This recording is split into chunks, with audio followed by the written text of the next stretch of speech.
वंदे वांछित लाभाय चंद्रार्थ कृत शेखराम वृषारूढ़ां शूलधरां शैलपुत्रीं यशस्वनीं।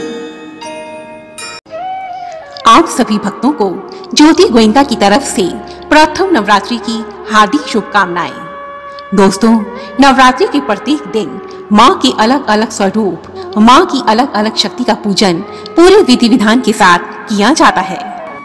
ऐसी मान्यता है कि जो भी मनुष्य माँ के इन अलग अलग स्वरूपों की पूजा पूरी श्रद्धा से करता है, माँ दुर्गा, माँ जगदम्बा उस पर अति प्रसन्न हो जाती है। इन्हीं नवरात्रि के प्रथम दिन माता के प्रथम स्वरूप माता शैलपुत्री की पूजा करने का विधान माना गया है। माता दुर्गा को सर्वप्रथम माँ शैलपुत्री के रूप में ही पूजा जाता है। नवरात्रि के पहले दिन कलश स्थापना के पश्चात माँ शैलपुत्री की पूजा की जाती है। ऐसी मान्यता है कि माँ शैलपुत्री की पूजा करने से घर में सुख शांति बनी रहती है और चंद्र दोष से मुक्ति प्राप्त होती है। इस देवी की उपासना जीवन में स्थिरता लेकर आती है। दुर्गम स्थानों पर बसी बस्तियों में सबसे पहले माँ शैलपुत्री के मंदिर की स्थापना की जाती है ताकि वह स्थान सुरक्षित रह सके। माता शैलपुत्री कौन है? माता शैलपुत्री ने पर्वतराज शैलराज के यहाँ जन्म लिया था और इसी कारण वह शैलपुत्री नाम से जगत विख्यात हुई। उपनिषदों के अनुसार माता शैलपुत्री ने हेमवती के रूप में देवताओं का गर्व भंजन किया था। माता शैलपुत्री का स्वरूप अत्यंत सुंदर है। माँ अपने एक हाथ में त्रिशूल और दूसरे हाथ में कमल धारण करती है। माता शैलपुत्री वृषभ की सवारी करती है जो संपूर्ण हिमालय पर राज करती है।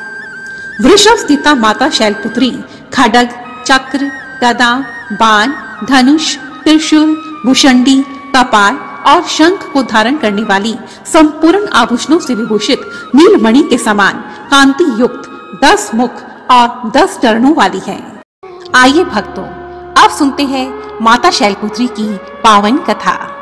नवरात्रि के प्रथम दिन मां शैलपुत्री की पूजा करने के पश्चात उनकी पवित्र कथा सुनी जाती है। माता शैलपुत्री की कथा कुछ इस प्रकार से है। प्राचीन समय की बात है। एक समय महाप्रतापी राजा दक्ष ने देवी दुर्गा का घोर तप किया। 30,000 वर्षों तक निरंतर तप करने के पश्चात राजा को देवी ने अपने पवित्र दर्शन दिए। तब राजा दक्ष ने देवी से पूछा, हे माँ, भगवान शंकर ने रुद्र नाम से ब्रह्मा के पुत्र के रूप में अवतार धारण किया है, परंतु माँ आपका अवतार तो हुआ ही नहीं, तो भगवान शिव की पत्नी कौन बनेगी? यह सुनकर मां जगदम्बा ने राजा दक्ष को वर प्रदान किया, हे दक्ष, मैं ही तुम्हारी स्त्री से पुत्री रूप में जन्म लूंगी और कठिन तपस्या से शिव की पत्नी बनूंगी। तथा उसके पश्चात मां दुर्गा ने दक्ष प्रजापति के घर में जन्म लिया और सती नाम से वह माता पिता के घर में पलने लगी। समय आने पर भगवान शंकर और माता सती का शास्त्रोक्त विधि से विवाह संपन्न हुआ। एक समय देव सभा में दक्ष प्रजापति के आगमन पर जब भगवान शंकर उठकर खड़े नहीं हुए तो महाराजा दक्ष ने रुष्ट होकर कहा, मेरे पुत्र के समान होते हुए भी तुमने मुझे प्रणाम नहीं किया, अतः हे शिव, मैं तुम्हारा बहिष्कार करता हूँ। और उसी समय से राजा दक्ष भगवान शिव के विपरीत हो गए। कुछ समय के पश्चात दक्ष प्रजापति ने कनखल नामक स्थान पर एक बड़े भारी यज्ञ का आयोजन किया। यज्ञ में भाग लेने के लिए उन्होंने सभी देवी देवताओं को आमंत्रित किया, परंतु अपने पुराने द्वेष के कारण भगवान शिव और माता सती को नहीं बुलाया। राजाओं और देवताओं को विमानों में बैठकर पिता के यज्ञ में सम्मिलित होने के लिए जाते देखकर सती माता ने भी अपने पति से चलने का आग्रह किया, परंतु भगवान शिव ने बिना निमंत्रण के वहां जाना उचित नहीं समझा। परंतु सती माता के बार बार आग्रह करने पर भगवान शिव ने उन्हें जाने की आज्ञा दे दी, परंतु वे वहां स्वयं नहीं गए। माता सती अपने पिता के घर गई, परंतु वहां उनसे किसी ने बात नहीं की। वहां यज्ञ में जब उन्होंने अपने पति के लिए कोई स्थान नहीं देखा तो वह इस निरादर को सहन न कर पाई। वह यज्ञ के समक्ष खड़े होकर क्रोध में आकर कहने लगी, हे पिताश्री, मैंने तेरे शरीर से जन्म लिया और तूने मेरे पति का अपमान कर डाला, कारण मैं तुमसे उत्पन्न इस शरीर को भस्म कर डालूंगी। और ऐसा कहते ही माता सती हवन कुंज में कूद पड़ी। यज्ञ में हाहाकार मच गया। यह समाचार पाते ही भगवान शिव ने रुद्र रूप धारण कर लिया। उन्होंने तुरंत ही अपने गणों को यह आज्ञा दी कि यज्ञ को तहस नहस कर डालो।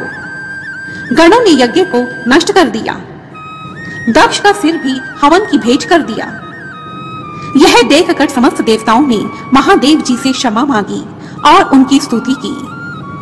इसके पश्चात दक्ष के धड़ के साथ बकरे का सर जोड़कर उन्हें जीवित कर दिया गया। तत्पश्चात राजा दक्ष ने बकरी की भाषा में बम बम शब्द का उच्चारण कर महादेव जी की स्तुति की। यह सुनकर भगवान शिव अति प्रसन्न हुए और उन्होंने दक्ष को यह आशीर्वाद दिया कि तेरी पूजा भी मेरे समान ही होगी। तत्पश्चात भगवान शिव माता सती के विरह में व्याकुल हो गए और उसके मृत शरीर को कंधे पर डाले हुए तीनों लोकों में घूमने लगे। इस स्थिति को देखकर भगवान विष्णु ने अपने चक्र से माता सती के मृत शरीर के टुकड़े टुकड़े करके गिरा दिए। सती के शरीर के अंग 51 स्थानों पर गिरे और यही स्थान 51 शक्ति पीठ कहलाए। उधर पति के अपमान से दुखी होकर अपना शरीर त्याग करने के पश्चात उन्हीं महादेव जी से विवाह करने के उद्देश्य से माता सती ने शैल राज हिमालय के घर पुनः जन्म लिया। इस जन्म में उनकी माता का नाम मेनका था। माता मेनका सद्गुणी और अत्यंत गौरवर्ण की थी। अपनी माता के समान सती भी गौरवर्ण की थी और गौरवर्ण की होने के कारण वह गौरी नाम से जानी जाने लगी तथा शैलराज की पुत्री होने के कारण वह माता शैलपुत्री कहलाई। पर्वतराज की कन्या होने के कारण वह इस जन्म में पार्वती कहलाई। तो यह थी माता शैलपुत्री की पावन कथा। यह कथा इतनी अधिक पुण्यदायी है कि इसके श्रवण मात्र से माता शैलपुत्री की कृपा प्राप्त होती है। प्रेम से बोलो माता शैलपुत्री की जय। कनखल, जहाँ यह घटना घटी वह स्थान हरिद्वार से 5 किलोमीटर की दूरी पर है और यहाँ दक्षेश्वर महादेव का एक सुंदर मंदिर बना हुआ है। माता शैलपुत्री का मंदिर। माँ शैलपुत्री का वास काशी नगरी वाराणसी में माना जाता है। यहाँ काशी के अलईपुर में माता शैलपुत्री का एक प्राचीन मंदिर है। इस मंदिर के विषय में यह मान्यता है कि यहाँ माँ के दर्शन मात्र से भक्तों की सभी मनोकामनाएं पूर्ण होती हैं। माँ शैलपुत्री का भोग। माता शैलपुत्री की कृपा प्राप्त करने के लिए प्रथम नवरात्रि पर माँ को गाय का घी भोग के रूप में अर्पित करना चाहिए और फिर वह घी ब्राह्मण को देना चाहिए। ऐसा करने से माँ आरोग्यता का आशीर्वाद देती है। माता शैलपुत्री का मंत्र।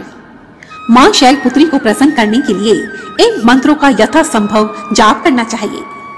ये मंत्र हैं: ओम ऐं ह्रीं क्लीं चामुंडाय विच्चै, ओम शैलपुत्री देव्यै नमः। दूसरा मंत्र है ओम शं शैलपुत्री देव्यै नमः। तो मेरे आदरणीय दर्शकों, आज की इस वीडियो में हमने माता शैलपुत्री के विषय में जाना। प्रेम से बोलो माता शैलपुत्री की जय। दोस्तों, मेरे सभी वीडियोस को देखने के लिए रेड कलर के बटन को प्रेस कर मेरे इस चैनल को सब्सक्राइब करें और साथ ही बेल आइकन को भी जरूर दबाएं। धन्यवाद। जय माता दी।